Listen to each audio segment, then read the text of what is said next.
Sana all. Janine Gutierrez, ibinunyag at inirampa ang sekreto, kaya lalong nainlobesi Jericho.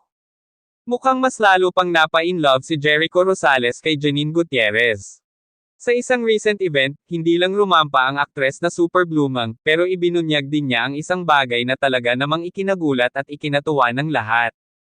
Suot ang isang eleganteng designer gown, nagningning si Janine sa red carpet, at marami ang napansin, hindi lang ang kanyang stunning look kundi pati na rin ang kakaibang confidence at happiness na dala niya. Maraming netizens ang nagtatanong, ano nga ba ang sikreto ni Janine na lalong nagpaganda sa kanya? Sa isang backstage interview, tila nabitawan ng aktres ang isang clone nang tanungin siya tungkol sa kanyang blooming aura. Kapag masaya ka sa buhay mo, lumalabas yun sa aura mo.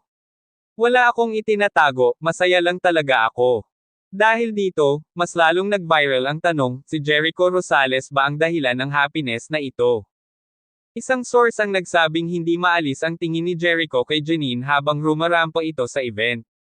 Kahit hindi sila magkasama sa red carpet, may ilang nakakita sa aktor sa audience, na tila proud at in love habang pinapanood ang dalaga. Ayon pa sa isang insider, iba ang tingin ni Echo kay Janine. Kitang-kita mong he's really proud of her. Swerte talaga ni Janine, Jericho is totally smitten. Dahil sa biglang pag-trending ng event, maraming netizens ang hindi napigil ang mag-react. Janine, paher naman ang sikreto mo. Blumang na blumang. Jericho, mukhang wala ng kawala. Ipakasal nyo na yan. Sana all may Echo na super in love. Ang swerte mo, Janine. Dahil sa pa-under ni Janine at sa kilig vibes ni Jericho, maraming fans ang nagtatanong, may aaminin na ba sila soon?